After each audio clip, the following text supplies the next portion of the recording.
Bonjour et merci d'être avec nous pour ce nouveau numéro de Tous Frères. Aujourd'hui, nous explorons un verbe qui fait vibrer, jubiler. Ce mot vient de l'hébreu yobel, qui désigne la corne de bélier utilisée dans l'Ancien Testament comme une trompette pour sonner le début de grands événements. Des siècles plus tard, à l'invitation du pape François, les catholiques du monde entier sont aussi invités à vivre une année sainte et à devenir des pèlerins d'espérance. Mais que veut dire jubilé en Outre-mer? Rencontre avec des fidèles polynésiens à Rome. Un long voyage pour franchir les portes saintes, un pèlerinage de plusieurs jours vécu comme un acte de foi, de gratitude et d'unité dans l'Église universelle, un moment unique que nous revivrons ensemble. Direction ensuite la Réunion avec Nadine. Elle nous raconte sans détour comment le Jubilé 2025 a transformé son rapport à Dieu. Pour elle, jubiler, c'est rayonner d'une joie intérieure que seule la foi peut donner. Dans la chronique cette semaine, avec Aurélie, nous reviendrons sur les grands jubilés de l'histoire de l'Église. Jubilé comme à travers l'histoire de deux grandes figures, Moïse et le pape Boniface VIII, un voyage à travers le temps que nous raconte Luciano.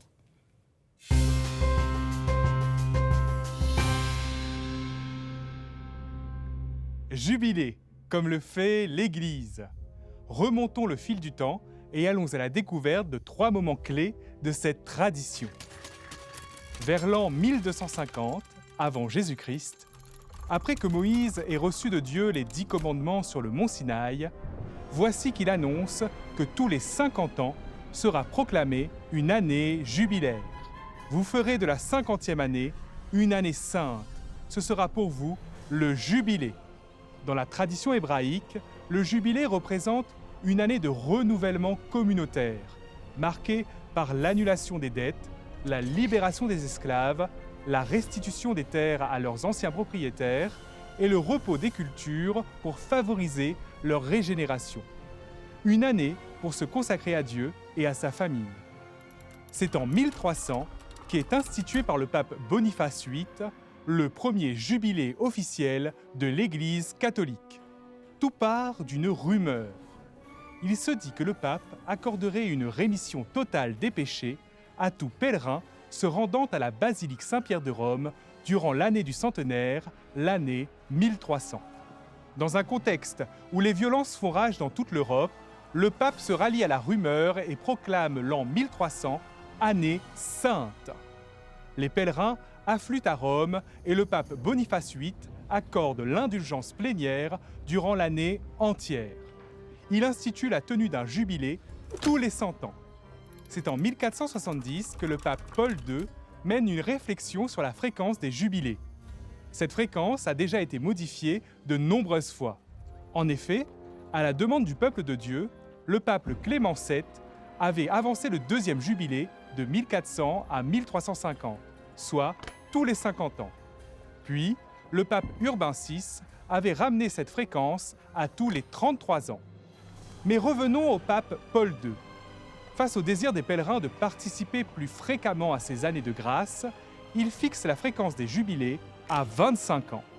Ainsi, le jubilé est un temps favorable pour restaurer la relation entre nous et avec Dieu.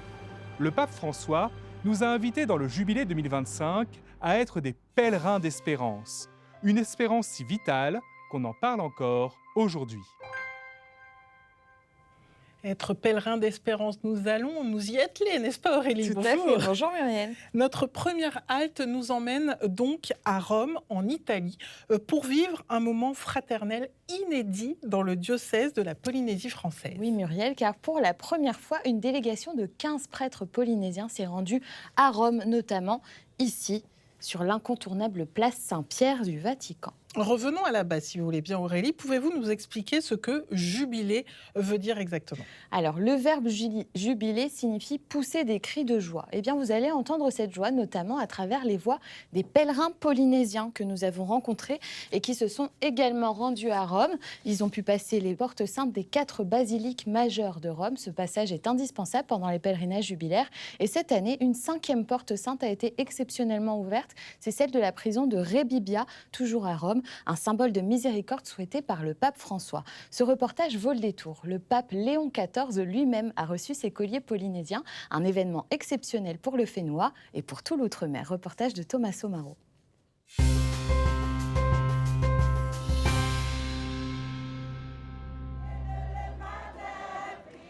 Sur la place Saint-Pierre à Rome, des voix et des chants rarement entendus ici interpellent les passants.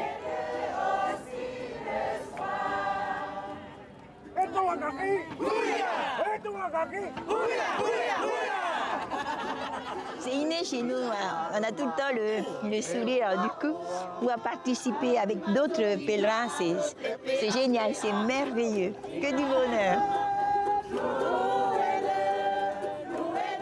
Après un voyage de 3 jours depuis Papeete, ce groupe de 40 pèlerins polynésiens a répondu à l'appel du pape pour venir vivre la joie du jubilé.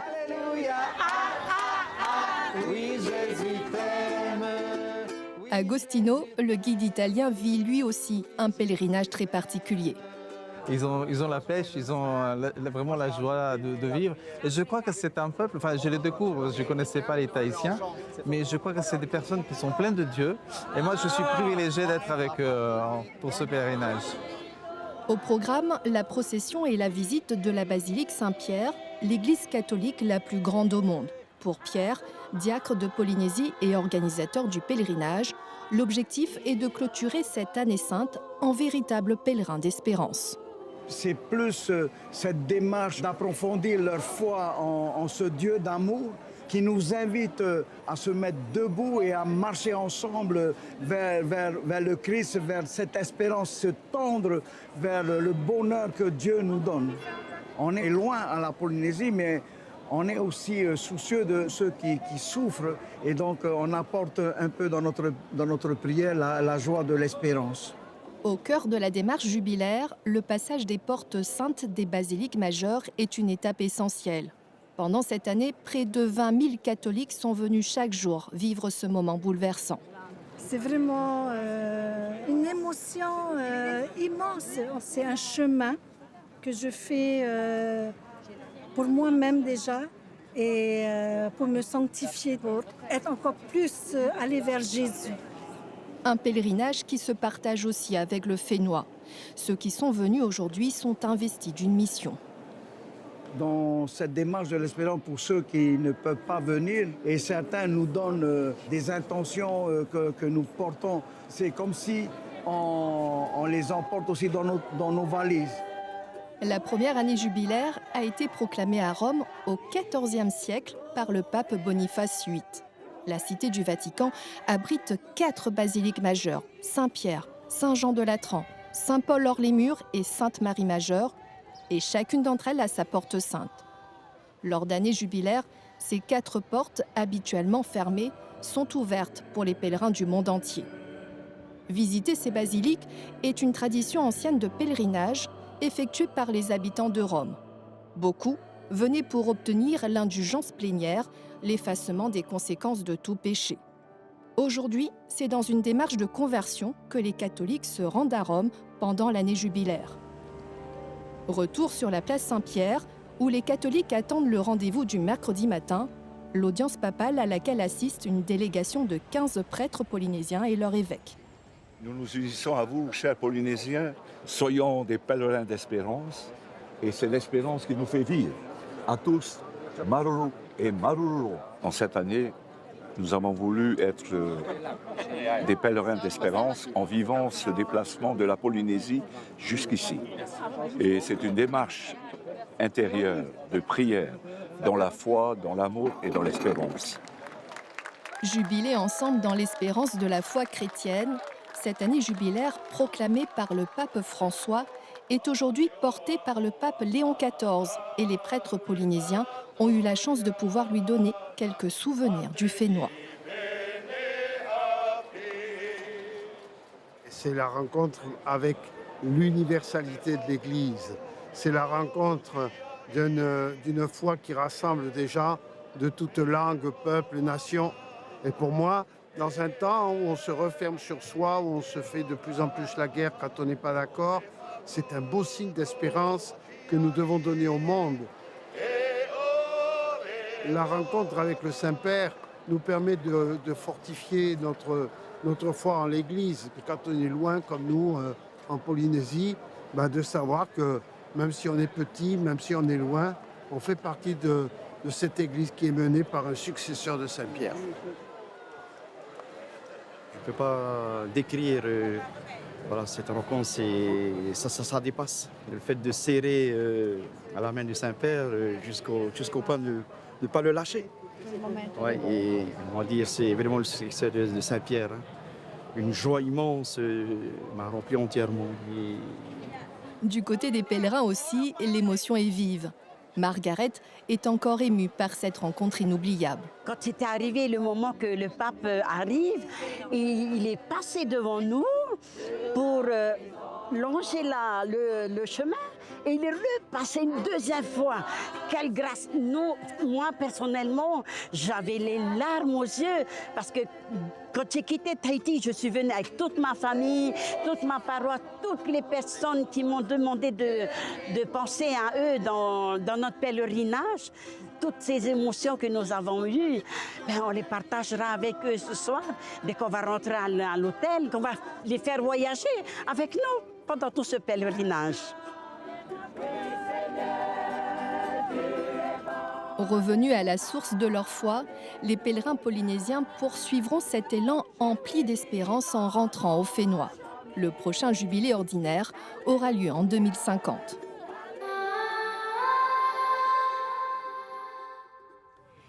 Et direction maintenant Paris à la rencontre de Monseigneur Philippe Guiougou, évêque de Basse-Terre et de Pointe-à-Pitre. Comment a-t-on vécu cette année jubilaire dans le diocèse de Guadeloupe?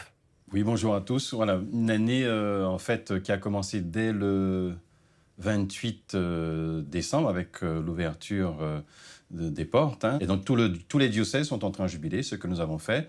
Et puis nous avons j'ai proposé qu'il y ait 9 lieux jubilaires sur l'ensemble du diocèse et c'est ce que nous avons vécu.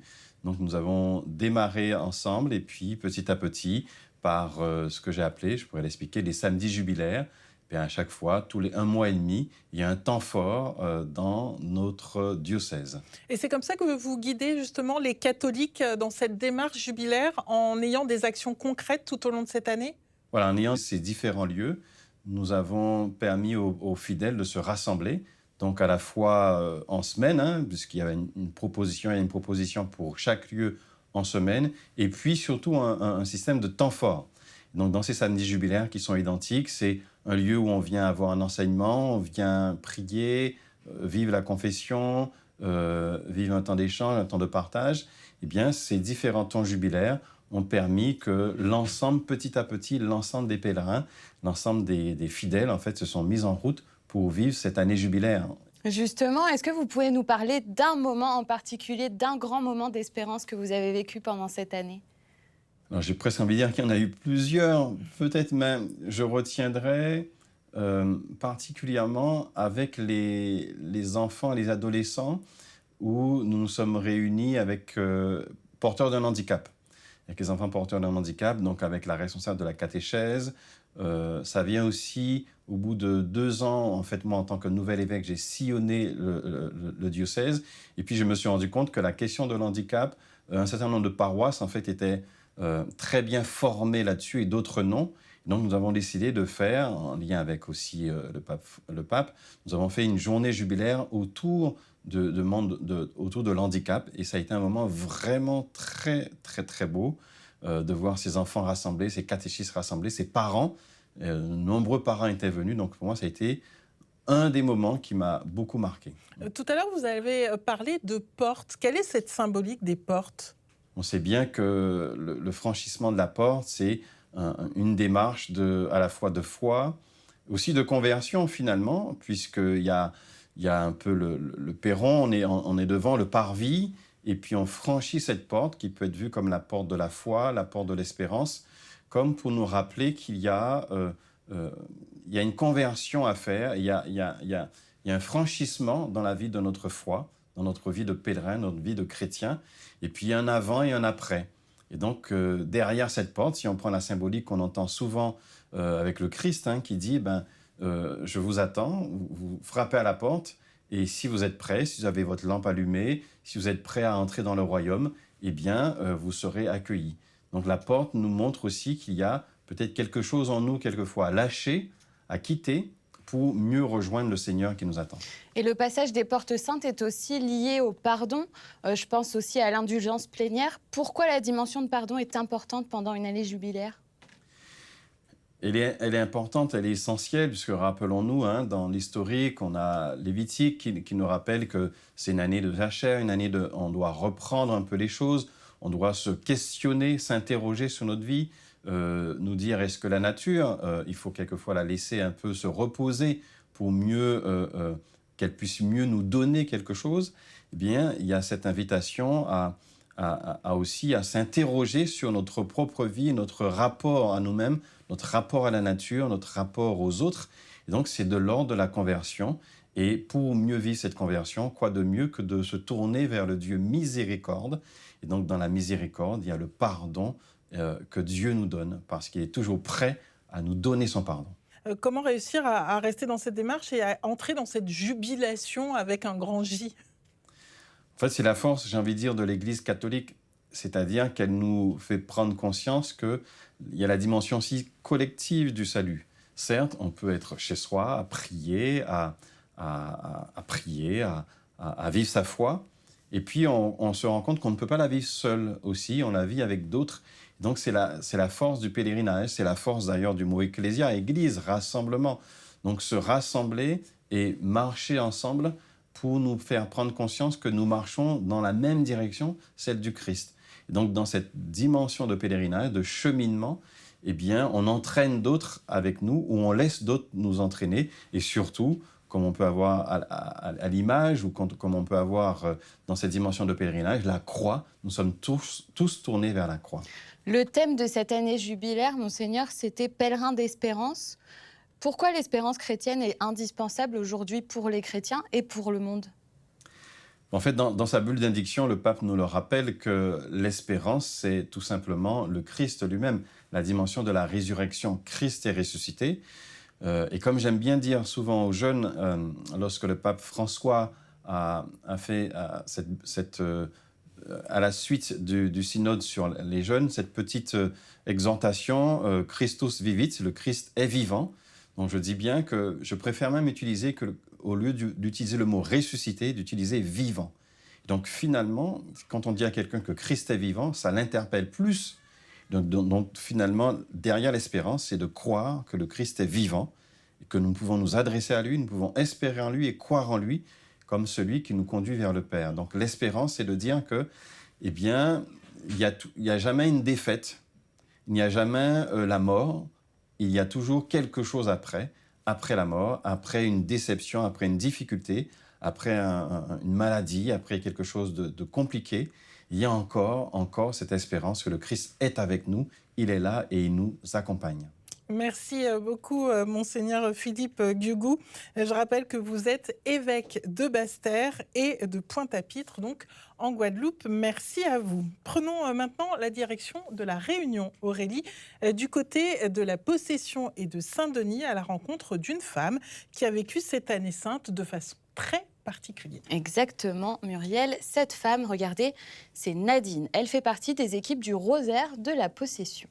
Et en Outre-mer, comme partout sur nos territoires, les croyants veulent vivre cette année de façon particulière. Tout à fait. Partout en Outre-mer, on en parlait avec Monseigneur Guigou, les catholiques ont célébré l'année jubilaire à travers plusieurs événements, avec comme dénominateur commun le passage des portes jubilaires symboliques, comme celle, regardez, de la cathédrale de Saint-Denis que vous voyez ici. À Rome ou dans nos territoires, la démarche a été la même, vivre cette année de joie dans l'unité et l'espérance. Vivre une année jubilaire, qu'est-ce que ça change dans le quotidien d'un chrétien ? Reportage d'Amandine Rivière.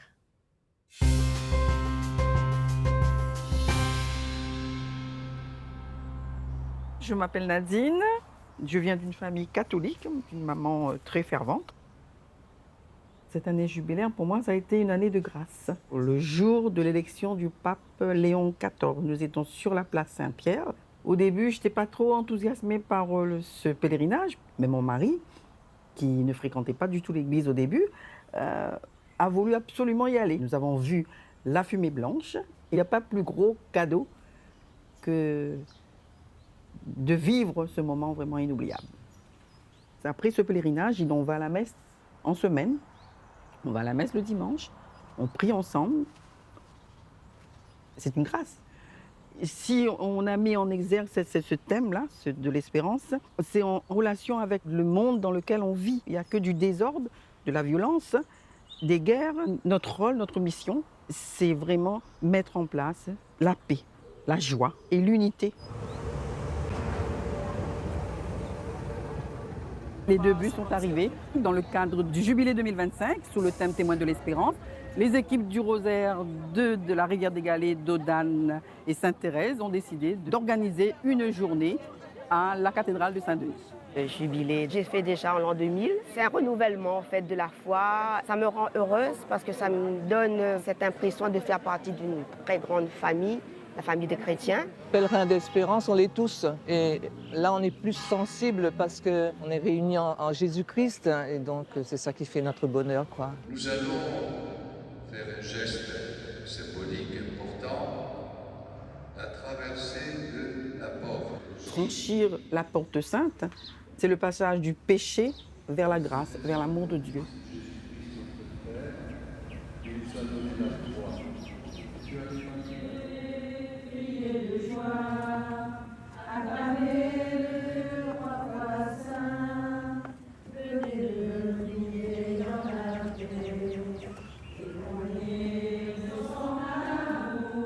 Une année jubilaire, c'est une année spéciale puisque tous nos péchés sont pardonnés parce que nous avons la grâce de l'indulgence plénière. L'espérance pour un chrétien, c'est espérer quelque chose qui nous a déjà été donné, le salut, la vie éternelle. Puis nous traversons des moments difficiles, mais tout est déjà donné par Jésus. Soyons heureux, vivons l'espérance.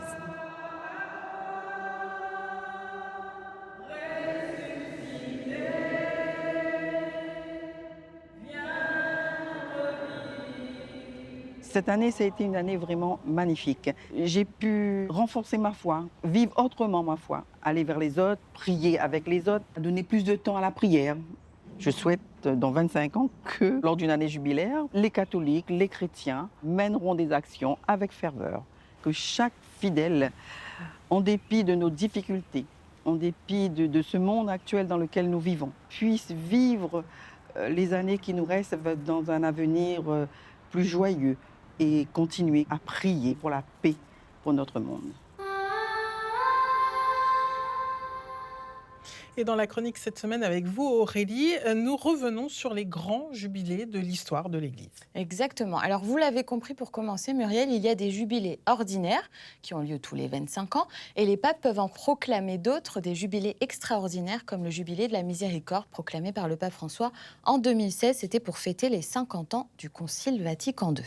Nous allons parler des 2 derniers jubilés ordinaires. On remonte le temps, c'était il y a 50 ans, en 1975. Il y a plusieurs informations ici. On a d'abord Apostolorum Limina. C'est la bulle par laquelle le pape Paul VI a annoncé l'ouverture de l'année sainte. Son nom signifie « au seuil des apôtres » et désigne le pèlerinage à Rome où se trouvent les tombeaux de Saint-Pierre et Saint-Paul. Le thème, c'était la réconciliation. D'accord. Et ce thème est-il lié au contexte mondial de l'époque ? Complètement, Muriel, parce qu'à cette époque, le monde est en pleine guerre froide. La guerre du Vietnam touche à sa fin et la réconciliation est un thème essentiel, et pas seulement dans le contexte géopolitique d'ailleurs, puisque le Concile Vatican II, avec ses réformes liturgiques ou encore son engagement dans le dialogue interreligieux, a créé quelques tensions internes entre les courants progressistes et conservateurs. Alors, appeler à une année de réconciliation, c'était aussi en rapport avec le sacrement du même nom. C'est quoi le sacrement de réconciliation ? La confession. Bravo. Le sacrement du pardon. Tout à fait. Il prend une place très importante dans les pèlerinages jubilaires à Rome, au tombeau des apôtres. C'était donc aussi un appel à la conversion, au retour à Dieu, par la demande du pardon des péchés. Et bon, si je calcule bien, ce qui n'est pas mon fort, il y a eu un autre jubilé en 2000. Exactement, Muriel. Regardez. Alors, il est annoncé par Jean-Paul II, dans la bulle pontificale Le mystère de l'incarnation, Incarnationis Mysterium, ce jubilé a voulu marquer les 2000 ans de la naissance de Jésus, Dieu fait homme, pour le salut du monde. Et dans quel contexte historique ce jubilé a-t-il eu lieu ? Alors cette année arrive seulement 10 ans après la chute du mur de Berlin en 1989. Le monde est marqué par les 2 guerres mondiales du siècle précédent, l'arrivée et la démocratisation d'Internet et des sociétés occidentales de plus en plus individualistes. Alors rappeler le mystère de l'incarnation, c'est réaffirmer la centralité de Jésus, homme et Dieu, comme vrai modèle pour l'humanité. C'est aussi se rappeler de sa naissance en Terre Sainte, qui d'ailleurs devient un thème du pèlerinage, un autre lieu de pèlerinage jubilaire. Et cette année-là, Jean-Paul II s'est rendu justement en Terre Sainte. On a une photo juste ici. Il y a rencontré les Israéliens et les Palestiniens et il a prié avec eux pour la paix et le dialogue entre les religions monothéistes. Dans toutes ces actions, pendant cette année, l'Église a tenté de rappeler que le message du Christ n'était pas ancien, qu'il était toujours valable aujourd'hui. En résumé, les jubilés de 1975, 2000 ou celui de 2025 ont eu pour but de rappeler aux catholiques l'essence de leur foi. C'est en revenant aux sources qu'ils se sentent capables de relever les défis de ce monde et faire rayonner leur joie. Merci Aurélie. Et pour aller plus loin, allez donc sur le site internet d'Outre-mer. La première rencontre avec plus d'une centaine de jeunes réunionnais partis pour le jubilé des îles à Maurice. En tout, 1 millier de jeunes croyants se sont retrouvés au jubilé des îles de l'océan Indien, un rassemblement spirituel enrichissant. Et justement, dans le cadre du jubilé 2025 annoncé par le pape François, allez donc sur le site internet du Jour du Seigneur, direction Rome, où vous verrez cet événement qui s'inscrit dans la tradition des siècles plus tard. 32 à 40 millions de pèlerins sont attendus dans la capitale romaine, dont 800 000 Français. Le Jour du Seigneur vous propose de participer à ce rendez-vous exceptionnel sur son site. Et sur une autre page internet, toujours du Jour du Seigneur, eh bien, on vous propose de revivre la messe de clôture du jubilé des jeunes à Rome, une messe présidée par le pape Léon XIV avec, évidemment, vous l'aurez compris, l'espérance comme message central. Et vous pourrez revoir toutes nos émissions sur notre site internet, tous nos reportages aussi, si vous voulez revoir le pape avec les colliers de fleurs polynésiens. On vous attend sur les réseaux sociaux de Tous Frères. Vous, Muriel, alors ? Qu'est-ce que ça vous rappelle ? Le jubilé de l'an 2000. Alors, j'avais décidé de faire mon petit pèlerinage, de passer par plusieurs églises à Paris. Et j'étais arrivée à la basilique du Sacré-Cœur à Montmartre. Et c'est vrai qu'il y avait une ferveur particulière entre les processions, les différentes prières. Et puis, ce que j'avais aussi trouvé sympa, c'est qu'il y avait des touristes qui se mêlaient un peu et qui participaient à leur façon. J'avais l'impression que c'était Noël un peu tous les jours. Moi, alors, le jubilé, pour vous dire, vraiment, pour être honnête, avant de travailler sur cette émission, une année jubilaire, ça m'était un peu étranger. Bon, à ma décharge, en 2000, j'avais 8 ans, Muriel. Ah oui, donc ça va. Mais j'ai été frappée vraiment par la joie que j'ai vue de ceux qui ont choisi d'investir cette année-là pleinement. Bon, il me reste à attendre mes 58 ans pour vivre la même année jubilaire qu'eux. Je vais les écouter. Mais voilà, on va patienter, mais on a un bon exemple en tout cas. Exactement. Merci beaucoup Aurélie. Merci à vous de nous avoir suivis en vous souhaitant évidemment une belle semaine. Et à bientôt.